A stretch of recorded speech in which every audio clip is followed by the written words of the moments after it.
Tom, thank you so very much for coming to Erbil Edition. I wanted to talk to you because you are specialized, or your specialty is in a very, very important field, and that is water resources management. So that's very fitting for today's Iraq and the Kurdistan region included. We often hear that Iraq is one of the 5 most at-risk countries when it comes to climate change and water scarcity. If I can ask, what's the situation of water like in Iraq these days? Thank you. Thank you for having me. It's a pleasure to be here. Good to see you again. And I'm excited for this initiative. I think it's really something very positive, and I'm happy to be involved.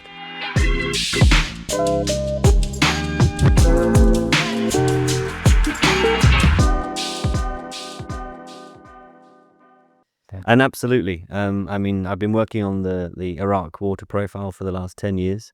I first came here in 2014 during the ISIL conflict, and there was a lot of displaced people. And of course, a lot of those came to the Kurdistan region from federal Iraq. And one of the most pressing things in that period of time was water, immediate water for people that don't have any access to their houses or to water infrastructure. And so they were based in camps, and we were providing emergency water supplies through water tracking. And from that time, we then moved into federal Iraq, and we're rebuilding the water networks, reconstructing the damaged water treatment plants, rebuilding, and again working in some of the camps in federal Iraq. And water was the most pressing issue, amongst many other challenges of that time. And as we've seen, as I've seen, and I think, of course, the people here have seen, the bigger water challenge that has been looming, and the crisis is getting worse and worse. This year, I think, is probably going to be one of the hardest years, drought years for even the last 10 years, I believe. I've not looked, but it's quite clear the impact that changing availability of water resources across the country is having. I think it's something that is concerning, but there's always ways around it. After all, it's working with the environment, working with nature, working with people. There are solutions. We do have the ability to improve it, but we all need to be on the same page and move forward. So, as I mentioned, I first started on that emergency water supply and supporting displaced people. And now we're seeing people being displaced because there is no water resources. Wow. So particularly in the south, of course, I mean, the water is coming from upstream countries. There's some rainfall within the country, and the Kurdistan is a catchment by itself that supports the 2 major rivers, the Tigris, of course, but the national water availability is coming from the Kurdistan region to some extent. And we see now people in the south are being displaced because they're the end users. They're almost the ones at the end of the pipe of water supply. So as they're having less and less access to it, it's affecting their livelihoods, it's affecting their quality of health, it's affecting their lifestyles. And they're moving to where water is, and that's within the southern governorates to other areas of agricultural land, and some are going to big cities looking for work. And it affects when a community is displaced, they move to another place. That will automatically create problem for the host community. It can do. Not necessarily always. It really depends where they go. And some areas do need more population, need to be repopulated. It does offer more access to resources, human resources. But of course, it's documented there are challenges, and it can be quite sensitive and political, particularly in a situation where already there's water stress and it's receiving more demand from those moving. But I mean, the Kurdistan region has seen it. I think 2009 was quite a big drought. There's a drought period from 2008-9, and it was well documented by a report from UNESCO. And this is quite interesting because as water resources, I'm particularly interested in history and water, actually. And there's a network of Karis. I don't know if you've heard of Karis. Yes. In the northern Erbil plains, and running from Suleymaniye all the way to Shingal, actually. There's different Karis that have been documented. And these are more or less underground irrigation networks that have been hand dug. And it's actually an ancient technology that has come from Persia. And that spread across right away to Morocco, where you find this same this same sort of underground water supply. It's not a borehole. It's not an aquifer. It's not a well. It's like a tunnel, and the walls and ceiling I've seen are made of stone. Exactly. In many cases. And these were craftsmen. I mean, this way of accessing water, as I mentioned, across this huge area of around the Mediterranean, actually, and Iraq and Persia, has provided cities to flourish. So Marrakesh, for example, is one city that didn't exist before these were built, and now it's a flourishing city. And so we've seen these. They are still documented in the Kurdistan region. I think Erbil had a couple of major ones, according to the surveys and reports. And in the 2009 drought, we saw a depopulation from rural areas because they were drying up. And they were drying up because of the lack of rainfall to penetrate the sort of catchment and the infiltration into these into the carriers. The carriers, yes. I was actually rereading a book called Road Through Kurdistan, written by an engineer who came from New Zealand in 1928 to build the Hamilton Road from Erbil to the Iranian border. And he talks about Erbil when he first arrives in Erbil in the summer of 1928. And he says Erbil, compared to many other ancient cities, survived because of its carriers network of irrigation and water. Exactly. That was the secret. Other ancient cities, the enemy would block their water source, but these were underground water sources. Exactly. There we go. And what a great relationship there is between the oldest inhabited city on the planet Earth and water, and how that can protect human beings. So it sort of goes back full circle into how we started this conversation on. Can these be revived, these water carriers, or is it impossible? No, I think they can be. It needs to be looked at, to be studied, to be invested in. I think the craftsmanship has probably died out. That we may find some people who are, the specialist in constructing these carriers. My dad's old uncle was a carriers constructor. There we go. Builder, let's say. Artisan, maybe. Yeah, artisan, exactly. He was telling us, when I was a child, he would tell us about the carriers in our old village. He had actually participated probably more than 100 years ago in maintaining, because they needed to be also maintained. And he would tell us that they were so big, a man could walk through it sometimes, or at least slightly bend over and walk through the carriers for miles. Incredible. Yeah, incredible. And then they needed maintenance because they would build up with silt over time, and the tunnels would get smaller. But even the original construction, I mean, what a feat. And is there a name in Kurdish for this work, this job? The word itself is carriers for, I don't know, for the worker, you mean, the job title. I have to check.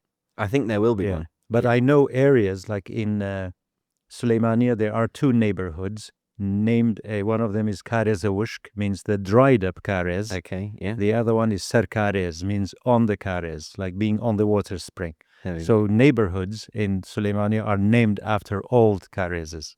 Yeah, it's fantastic. And it's actually a point of, of pride, of archaeological importance. This is why UNESCO look at it. So it's less about it being water supply. It's more about the history behind it and being something to preserve. So I think, yes, they can be preserved. They should be. And it would be a fantastic project, just as the Citadel has been rehabilitated, to rehabilitate some of these carries. Yeah. And I understand there's still some functioning around particularly the north of Erbil. There's still some areas, sort of Safin Mountain behind there. These areas, some villages still are supplied by carries, but there's plenty that could be looked at and supporting the local population. That's true. So when it comes to water, and after years of, as you say, ancient knowledge and experience in water management, what's the problem now? Because we often hear that we have enough supply of water in Iraq and the Kurdistan region, but the issue is we don't have good management. Is that true? That's the key word, management. Yeah. And that's the important thing. It's not about the availability or not availability. Actually, there can be very little water and you can manage it well and still have a great result and achieve what you're trying to achieve. So in the end, yes, it comes to management. There's a lot of narratives, I think, in Iraq about Turkey and Iran just taking the water and not providing it equally. But the counter argument would be, well, Iraq doesn't really invest well in its consumption and conservation of water, which is why they never really reach an agreement, because Iraq should be focusing a lot more on its losses and strategic storage. So this does need management. It needs investment in infrastructure and governance. Then you go into a lot of policy and legal work around that. How do you hold those to account to use the water correctly, fairly, equally? And what's that person's relationship with the governance? Do they trust the governance? Is it fair? Is it equal? And these are the challenges around management that mean it's very difficult to manage the resources in Iraq. The issue is, I think, historically, Iraq's population was, like most other countries, was low, so there was enough water resources. And in Kurdish, we even have a saying that says, if something is free, they say it's water, which should change now, because water should not be free to the sense of wasting it. Yeah. And that's why I think the infrastructure in Iraq is so weak. It was built for a population, let's say, of 15 million or 20 million. Iraq's population now is 46 million. It is not keeping up with the population growth or demand. Absolutely. And investment needs to be continually made as the populations grow. I think a lot of the big investment in infrastructure in the country came from the sort of 40s, 50s, 60s, 70s, 80s. But I don't think we've really seen major investment in infrastructure, for the last 20, 30 years, which is when there was a population boom, and it needs to keep pace. And I think that phrase that you just mentioned is very interesting, because it sort of indicates something about a person's relationship with water itself. Yeah. And it's free. And it is free. It's a human right to access water. But how do you access it is not free, because there's pipes, there's infrastructure, there's a lot around that. So that relationship has changed between human beings in the country and our management of it. It's quite a philosophical area, water and human beings. Exactly. And then of course we have water in the environment, and these somehow become a competing element. I mean, humans use the environment to their benefit. Biodiversity, for example, or agriculture, or the natural environment. It's all resources to generate wealth and income and build a population.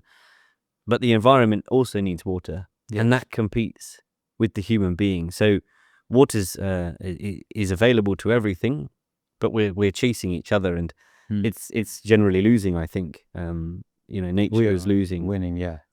But that's a very great point, that nature also, or the environment also, needs water. But it goes back to the point of good management and nature-based solutions, or working with nature.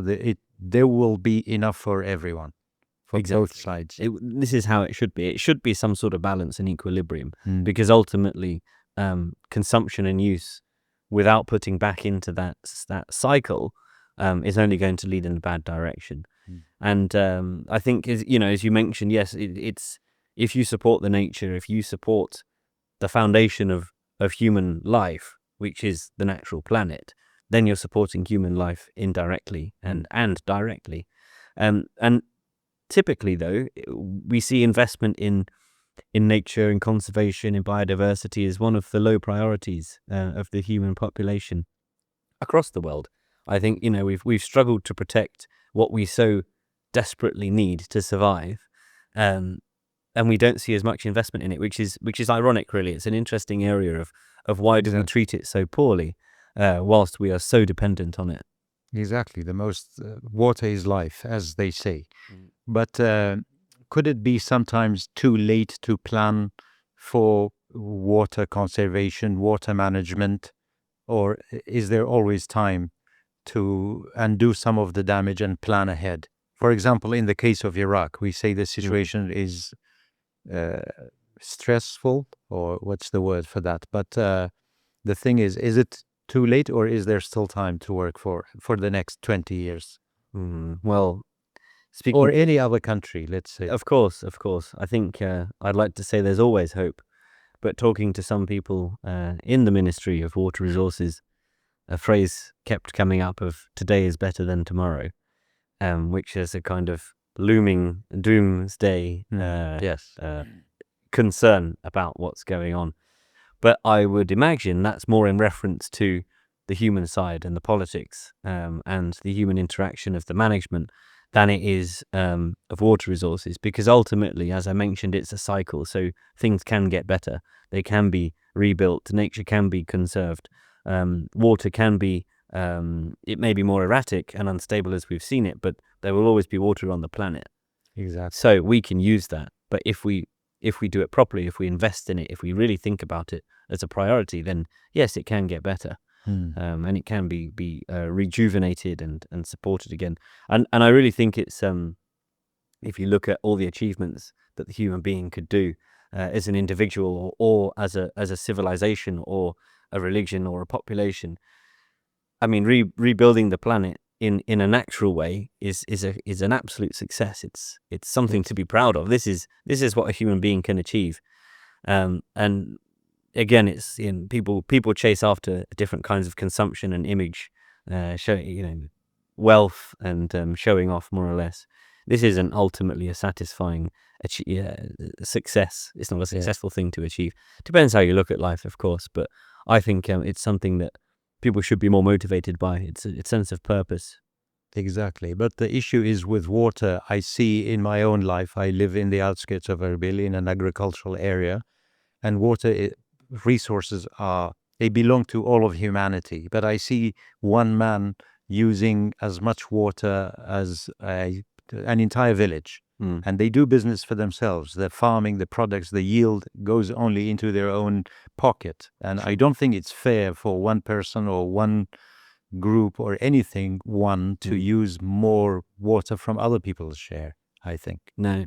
And I think you'd have to look at that person's concept of life and how he engages with his family and his society and his government, and how does he see his fair share of water or I use. feel like they think everything is temporary. That's my feeling. They say, let's use it as much as possible, as quickly as possible. Yeah. It might run out.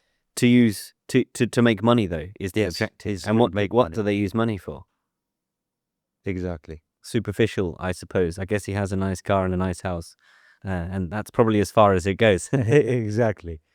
And with water, again, I've read reports and that Iraq, like some other countries, but we are talking about Iraq, its irrigation system for agriculture is as old as Iraq itself. They have not upgraded the irrigation system, and a lot of water goes to evaporation and is wasted.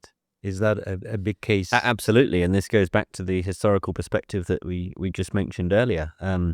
Because there was an abundance compared to the number of population, it didn't really matter and didn't have an impact on anybody because there was enough water.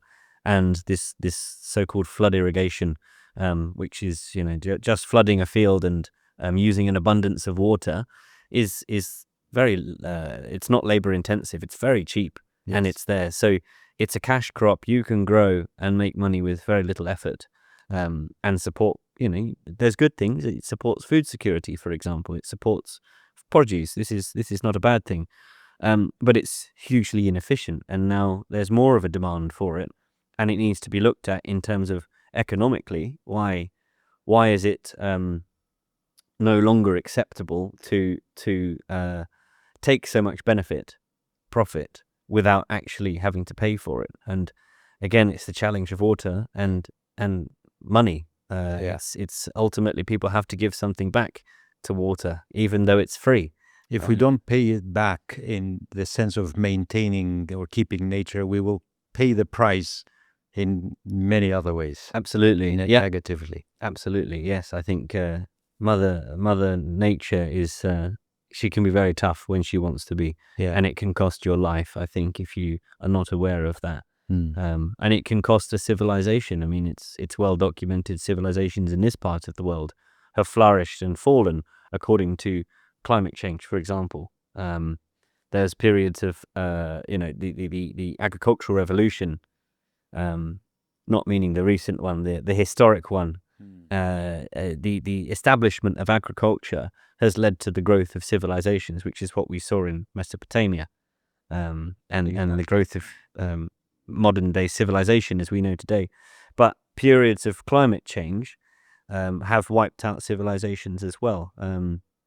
I forget some of the details. This is from years ago when I was studying at university, but it's sort of documented that changes in river patterns, which is very natural. It can change. The water course can change. Then a river is not necessarily set. We think they're set now because we've made them set to stop flooding and to stop water diversion, and to make them navigable so boats can pass for trade. They weren't previously like that, and so they would change their course, and that could, leave a flourishing location suddenly without any water, and it would just disappear and be covered in sand to be excavated by Years people in the later. future. Exactly. But this is how we know that this relationship exists between humans and water. So Mother Nature can be very unforgiving, and it can cost lives.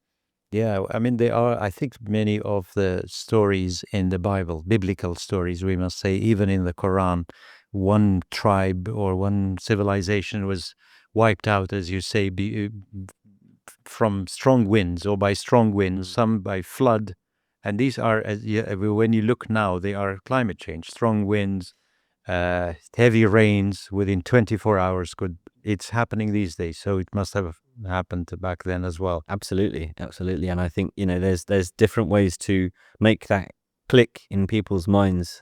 For example, in religion, as you've just mentioned, the connection of religion and water is very much there.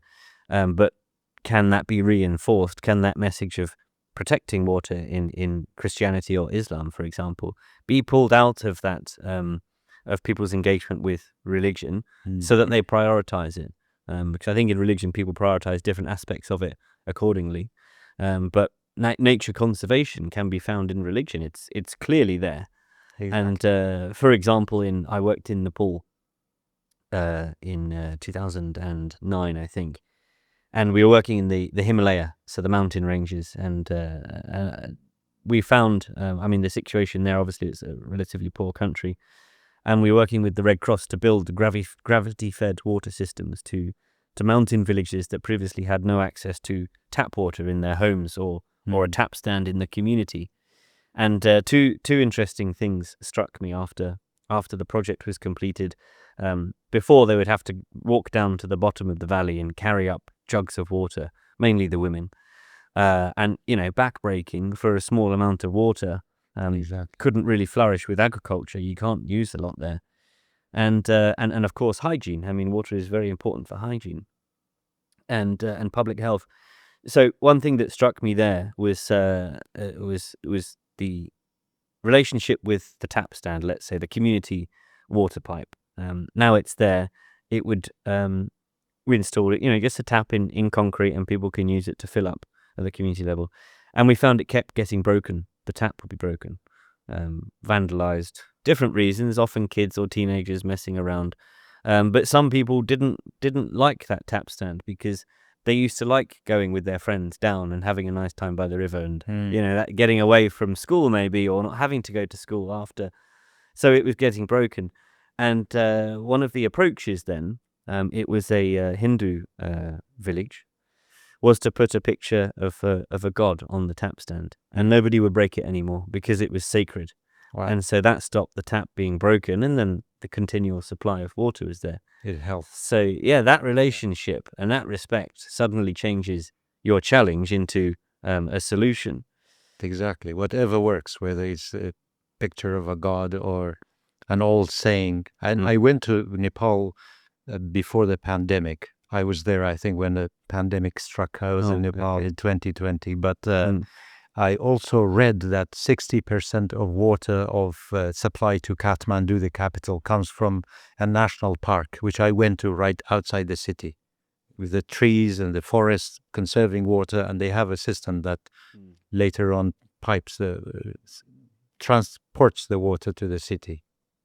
Yes, exactly. Yeah, there's lots of they have a lot of resources, and it's interesting to compare Nepal to here in the Zagros Mountains. Yeah. I mean, the Nepalese are mountain people, and so the Kurdish are as well. And that relationship, they have a relationship with their environment, and their conservation, and they use it to their benefit, of course, but also their opportunity. They're very much involved in tourism. I think they've done tourism very well. Obviously, they have Mount Everest, which is a an attraction. Everybody Exactly. knows Mount Everest, and if you can afford it, lots of people want to go and see it. But it's an open country. It's welcoming. The Nepalese hospitality is fantastic, and they've, I wouldn't say exploited, but they work with their environment to encourage people to come, and this brings in revenue in tourism, and they set up. It provides so many jobs and opportunities. It's a major part of their economy in Nepal. When they don't have flat land for agriculture, for example, so they're not huge producers, but they do have mountain regions that people want to go and see, and they protect it. They have, snow leopards, and they have all sorts of migrating birds to the Himalaya. We could do the same in Kurdistan because, as you said, last year Kurdistan became a member of the International Mountain Partnership, and that's the idea. We have mountains. Mountains are major resources. For someone who doesn't know, they might just think it's some rugged mountain or some rocks. But as you said, communities have lived in the Kurdish mountains for thousands of years. We have snow. We have glaciers in the remote areas. And speaking of water management, I think these things should be resolved in their area before it's too late.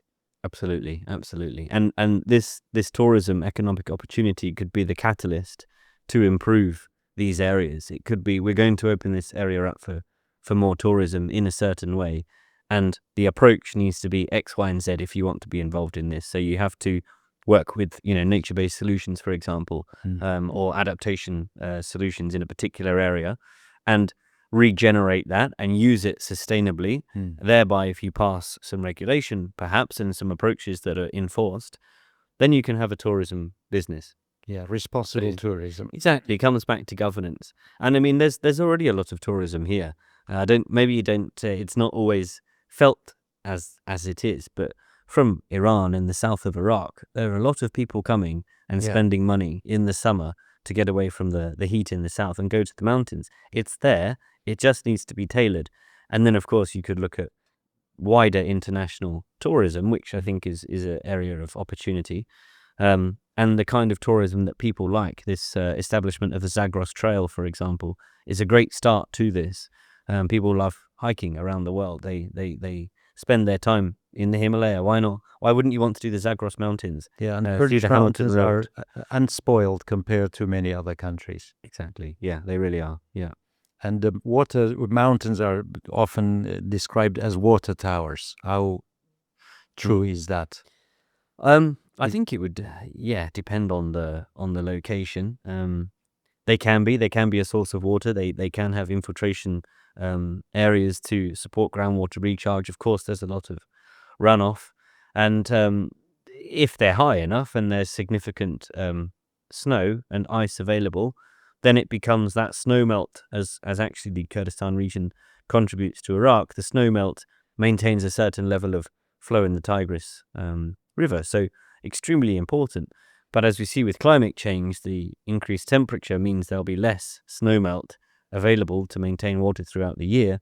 That then puts your national water security at risk because the planet's hotter. But then this just needs to be adapted. Management needs to happen, and it's a really good initiative. This mountain, I forget what it's called now. Mountain partnership. Yes, and speaking with the Board of Environment here, there's some fantastic ideas on how to work and use the mountains as a place to exchange common ideas, common knowledge, best practice across the globe, and invest in these mountain areas. And in terms of physics, it's a lot easier when you work with water from upstream and that's the case in the Kurdistan region and Iraq as well. I mean, if there's good planning, it could make the government's job a lot easier to work with water as it comes downstream than going downstream and using a lot of energy to pump it back. Exactly. It's free energy. It's basic physics. And as I mentioned in Nepal, we were doing gravity-fed water systems, and it's more or less cutting into a natural spring source, putting it through a filtration system that then runs down through gravity to the tap. And even over a short distance and not a lot of elevation, you can really feel a high pressure in this tap just from gravity. So that's true. Absolutely, it needs to go up to the source. But the source needs to be understood. You obviously need sustainable extraction. You don't really want to do any negative impact to the environment just to take the benefit. So it needs a lot of time and research, and I think there's interest and appetite for it, but it's getting to that point that is lacking. Exactly. And I was talking to Soran Ahmed, a biologist and wildlife researcher in Suleimani last week. We were talking about an amphibian in Kurdistan, which is endemic or unique only to the Kurdistan region, called Kurdistani newt. Wow. It's like a lizard, black with yellow spots. They live only in fresh mountain water, in front of caves and things. And he said that some farmers, they have killed the environment of these newts by taking pipes straight to the source of the water. And whereas the water used to run downstream, and these tiny animals, including these amphibians, lived in them. And now they take the pipe to get to the water faster and more direct to their farm. They have killed the ecosystem. Exactly. That's what you're saying, is work with it, but don't. Exactly. And that competition between nature and the human being, without realizing it, they've cut the competition between nature, these newts, and themselves, because they've taken advantage of it directly. Not to say it's deliberate, but this is, the human could be a bit more thoughtful perhaps on other users. And then we have that as then we were mentioning, and this is quite a nice circle actually to discuss. Those newts are being affected because they haven't got access to water for their natural habitats, so they start to die out. And when they die out, it would probably affect other species and other plants in that area. So that location, biodiversity-wise and ecologically-wise, is being impacted, and it's slowly dying out. Let's say it's becoming bare rock. It's and as that continues, that affects the farmer, because the farmer, the water supply there may also be changed. As we see with climate change, the water availability is potentially reducing. And there we see, as we mentioned, then that farmer may not have access to water. So he may decide, well, I need to go somewhere where there is water because I need to make an income to have a livelihood. And he might leave. So he migrates, or he moves perhaps. And then we see a relationship of, we feel it's a concern when people start to move. I mean, people have moved across the planet since ever. Otherwise, we wouldn't have planet Earth with human beings on it. People move, I think that's undeniable, but when they're moved as a push force from conflict or natural reasons, or economic to some extent, we find it concerning as well as human beings. We find that concerning. And that relationship then, is that person moving, is actually connected to the environment. It's connected to protecting that environment, but we don't invest in protecting the environment. We invest in maybe trying to stop that person moving, or support him where he goes elsewhere, where he settles. Yeah, exactly. So we're starting to look at a piece of research now on Iraq, a short one. I'm currently working with the IOM at the moment, and we'd like to look at the relationship between biodiversity loss and human mobility. And so human mobility means, in all of its senses, the human being from one location to another, to that period of transition, is what we call human mobility. So what's that relationship of biodiversity loss and human mobility in the context of Iraq? And I think it's quite exciting because it will shed a light on Iraq's environment and its nature, and the humans within it, and how they operate together, and identify pinpoints that I hope would eventually lead to environmental protection, to preserve those newts in the end, investment in making sure that they can continue as we aim to continue. Yeah, because no matter what happens, I think it's easier for the country, for the environment, for the community themselves to try to stay but solve the problem.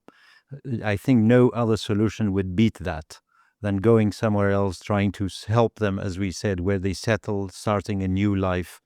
It's a lot, because the environment needs humans, I think. It's not that if we abandon an environment, it will flourish. Humans, if they live sustainably, they contribute with their livestock, their things, one way or another, to the environment. Exactly. And there's that idea that the humans are the shepherds of the planet. But I think we can be very bad shepherds and forget our our flock.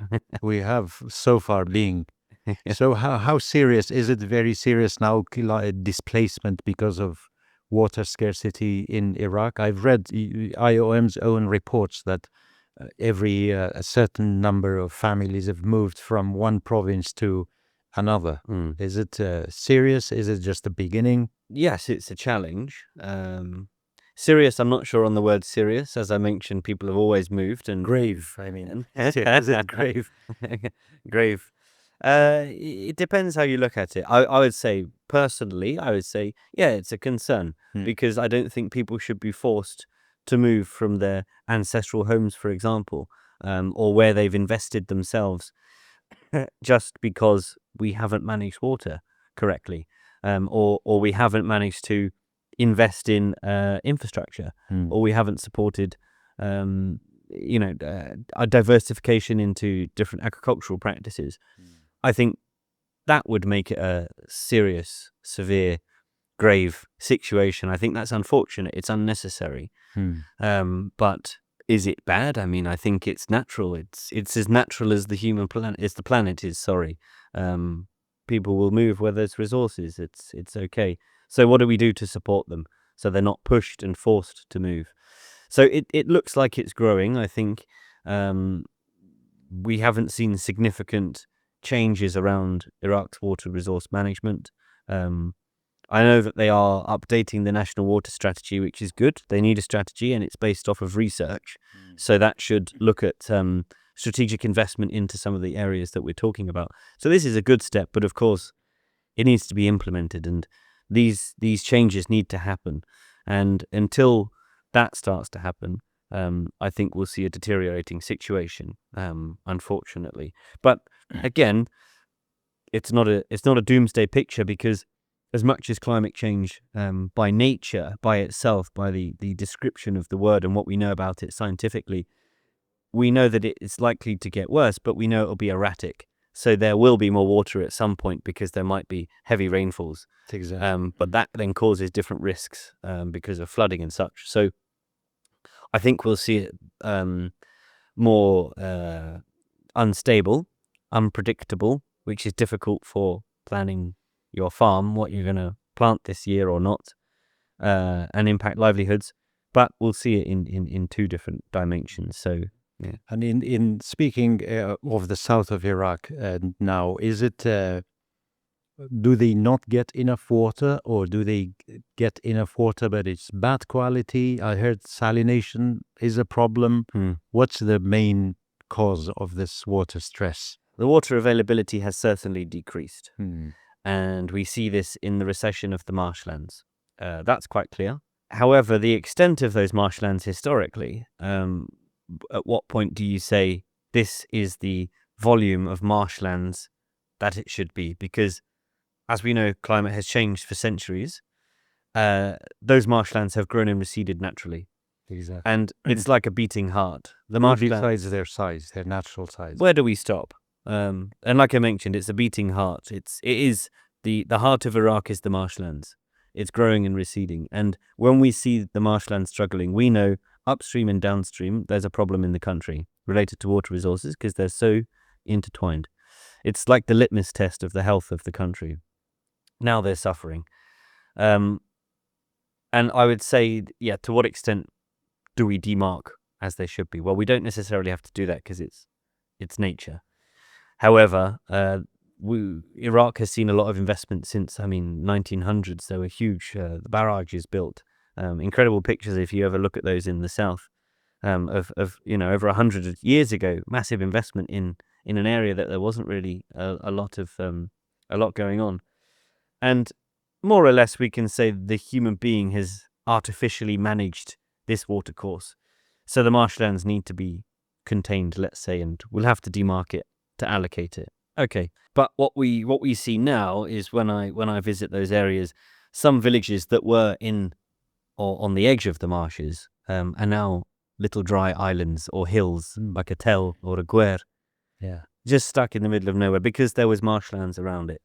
And so they're dry. If there is water, it's extremely saline. It's highly polluted. We see, terrible colors coming out of it. because there's no water treatment systems in the country. There's very little wastewater treatment plants. So sewerage typically is dug into the ground and it leaches into the groundwater. But from cities, I mean, it's just pumped back into the rivers, and this is a total loss. I mean, it's not.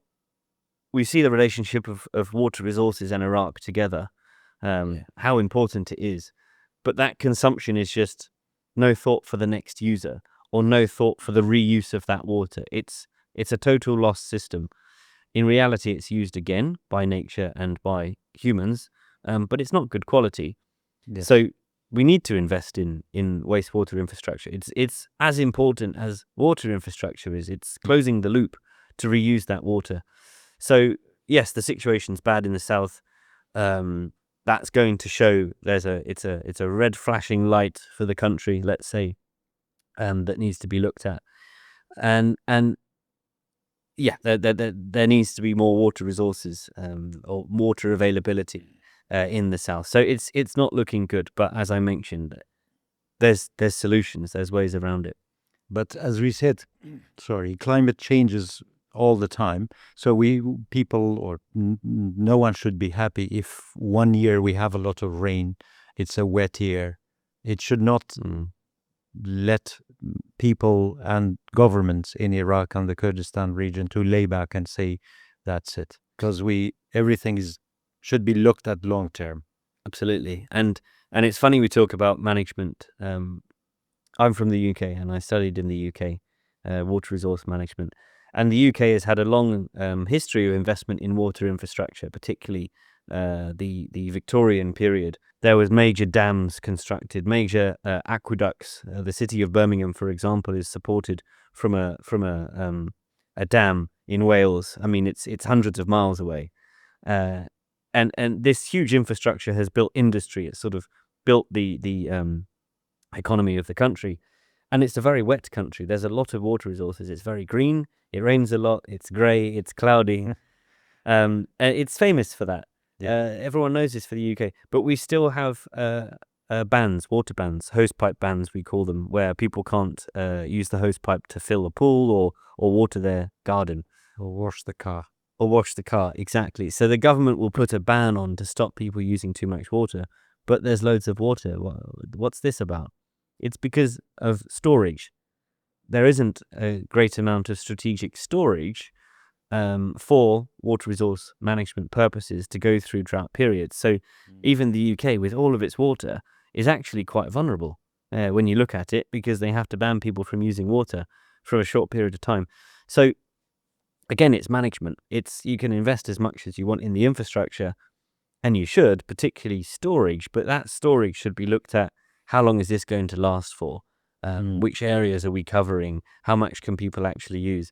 And then all of those competitive stakeholders who want to use this resource interacting together. So that's what I'm getting from you, is that no matter how much water there is or there isn't, water management is something else that should always be there. Exactly. Absolutely. Yeah. Yeah. And in that situation, on whose shoulders does most of the responsibility fall? Let's say in the south of Iraq, people or the state? Challenging. I think governance is a challenge in Iraq. I think if you look at the marshlands historically, we're talking about biodiversity loss and human mobility. And in the south, we're seeing biodiversity loss and people migrating or moving. But we've seen that. We saw Saddam's regime when he cut water to the marshlands and people moved. He did it to cut their power and influence and political motivation. Their hideouts. Exactly, their hideouts, and they were left high and dry. They didn't have their natural resource to base themselves off of and to support themselves.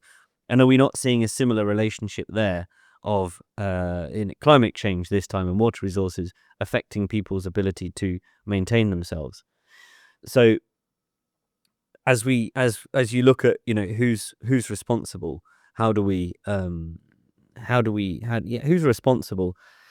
It's really tricky. Individuals are responsible for conserving water and using water correctly. Yes. But that person needs to be connected to their family, and their governance structure and their community. And so that individual's relationship with their government, if they don't feel their government's doing something for them, like clearly the previous government was doing something bad for the south of Iraq, but if that person doesn't feel that their government is supporting them, they're not going to conserve. They're going to take care of today and what they feel they need to do to survive and achieve. Yeah, there's that argument actually that you read in books and memoirs and research papers that, or analysis that Iraqis often acted against the government by misusing or abusing electricity and water. They hated their system so much they would damage the system, use too much water or too much electricity, because they thought that way they will get back at the government. That's true. There must be trust between the government and people. Exactly. Yeah, trust. And I think a funny one I heard, interesting, I didn't expect a connection that I didn't expect to hear was someone said, if you really want to tackle climate change and thereby all of these challenges we've mentioned, is you should pay your tax, was the ultimate statement. And I thought that's interesting because in the end it's correct. If there's no tax being paid by the people, then people will just consume, will they not? Yes. But if they feel that they're contributing to it by paying for it, it's a very broad area. But you also need tax to build revenue, to do something, to invest in infrastructure, for example. True, So yeah. there's a two-way relationship going on here, and it's not one entity nor the other. It's a mutually beneficial relationship. And when they're not mutually beneficial, these relationships, it's broken down and the governance structure doesn't function. Thereby, who suffers? I guess the environment and biodiversity. And in the end, people will suffer again. So I'm not necessarily saying pay your tax and everything will be okay, but it seems to be the right direction. I agree. I mean, the government here says the system has been set up in a way in Iraq generally for the last 50 years, let's say. There was a lot of oil resources. So the previous Iraqi regime, especially Saddam Hussein's regime, trained people or conditioned people on the idea of everything is free. We sell oil and provide everything. So people, I think, are still stuck in that mentality of, why should I pay for water? Why should I pay for that? We have all this oil. We are swimming on a sea of oil. But that should change because the government is running out of resources and money, as everywhere else in the world. And you can only keep up with paying salaries. You can't do a water management plan or building roads or something. So that comes from taxes, even though they are not popular. But No. yeah, Nobody wants to pay tax, and some people get paid more and some less. And yeah, how do you make a fair system? And what's equal? There's always people trying to take benefit of others, while some you've got to be fair, I think. But definitely you see this relationship with the government of we're a rich country, why isn't it trickling down to me? Why should I contribute? And that's something I think Iraqis really should look at. What is your relationship with your governance? And if you're not engaged, who's to blame, I suppose. yeah.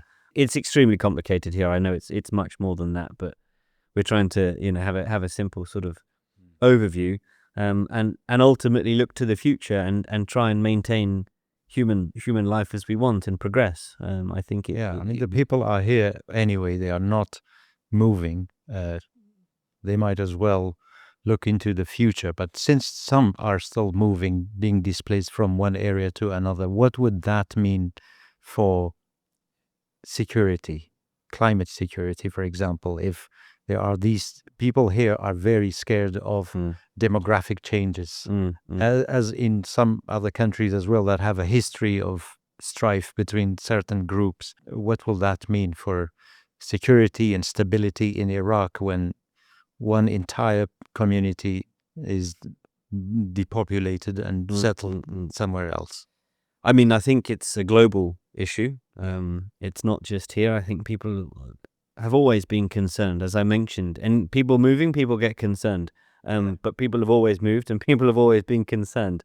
Exactly. I think if you look back at the human population in that context of moving, and we've seen huge conflicts Genghis Khan, for example, sort of huge demographic changes over the course of human history. Sorry, the Turks, let's say, the Arab empires, the British empires. We've seen mass movement of people in an aggressive way, and we've not seen populations disappear or ethnic groups disappear. They've maintained. Yeah. With this huge armed conflict that was sort of medieval and barbaric, let's say, compared to now. So yeah, I think people will be concerned, always have been, but we don't see it in the same way, and we've not seen disappearing groups. So I think it's, I'd like to think it would be okay. There's nothing. It's a concern, and things need to be looked at, but it's not a immediate gut-wrenching reaction that would result in a conflict, for example. That would generate conflict. Yeah. Probably the effect will be on the local infrastructure. Let's say Erbil has a good water infrastructure, but if its population is doubled in the next however many years, probably there won't be, as you said, the concern of conflict, but there will be the concern of the infrastructure collapsing. Competition of resources. Yeah, competition of resources. And maybe tension over that. But then this goes back into what I was mentioning: water resource management, infrastructure, water governance, as we mentioned, water. And infrastructure needs to grow because the human population is growing. It's not a one-hit done. And that resource needs to be looked at. Investment into data collection, investment into monitoring, investment into making sure people are paying for their water, paying back to the system to invest further and do more. The aquifer, Erbil aquifer is in a terrible state. It's just been used without any planning. I think it's some 700 meters down in some areas now, which is crazy. When that city existed for how many thousands of years on Kariz, but now we're drilling in the wrong direction. Exactly. It was coming horizontally. Now we're drilling vertically, and perhaps that change in how we manage our resources needs to come back to how we used to do it, of a bit of an equilibrium of that system of governance, which clearly used to work over these thousands of years.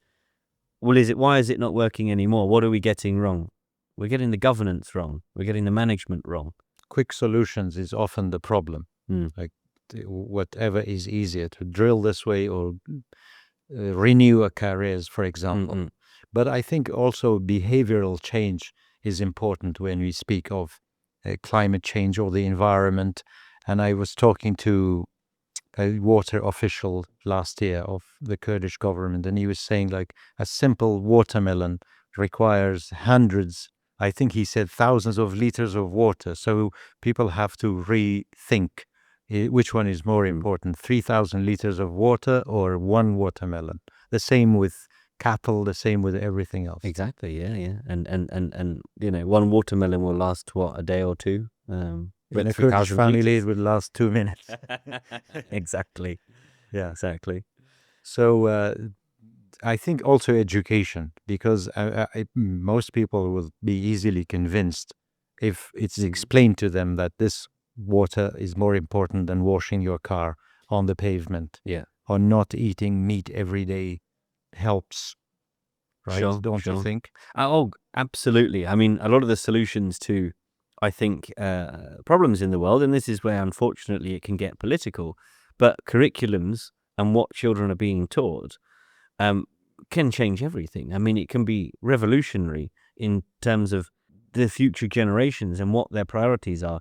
Of course, we see the older generations wanting to enforce their priorities into a curriculum, the politics around that, and how that is taught for many good reasons and bad. But ultimately, I think if you're investing in a curriculum that is supporting everything that we're talking about, and building that awareness, I think that child will take it forward with them and slightly adapt. I mean, we've seen in the UK a lot of youth are quite angry about the state of the planet. You see these protests, Chaining themselves to sure. I mean, they're quite revolutionary, let's say, in terms of it's true. Let's say it's true. Yeah. We know that climate change is caused by a change in carbon in the atmosphere. It's scientifically documented. It's from Shanadar Cave. We know from the Neanderthals that were found there in The the mountains. woman, Yeah, Shani Zed is called. yes, Yeah. and from the cores that were dug and the kinds of pollen and what they were eating and what was available and from their bones and DNA, we know that how the atmosphere has changed over time. And we know that in the geological record from drilling oil, also from this country, the cores that come out, we know the content of the atmosphere millions of years ago. And so we see that greater extraction and use of oil and carbon products is changing the atmosphere of the planet. Fine, I'm not talking about the economics. I'm talking just about why people would be upset. And if you're taught this at school and you feel that no one's listening to you and you've got your life ahead of you, that you're being told by 2050 the planet's on fire, you're going to be quite upset. I'm not saying it's the right approach, but I think going to education and working on that educational curriculum, particularly if you've got the opportunity to, is absolutely fundamental to improve the nature, water resources, and human beings' relationship with both. Exactly. I mean, it's because it's a reality, a sad reality in the future. The education system should tell it as it is, not to hide anything for short-term benefit. Exactly. It should be transparent. So how about Kurdistan's nature?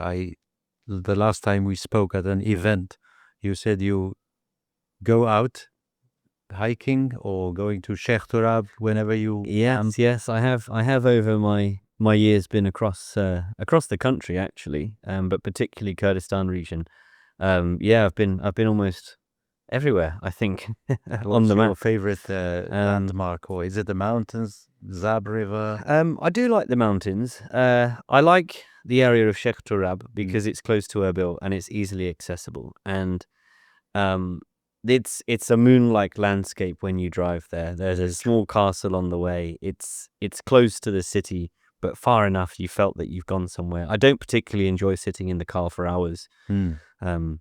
You want to get there and get out. I'd rather be there and enjoy it and maximize my time there. And I've seen a white fox there in the mountains, and soft shell turtle in the river, and plenty of birds, and it's just a relaxing place. I really, really like it there.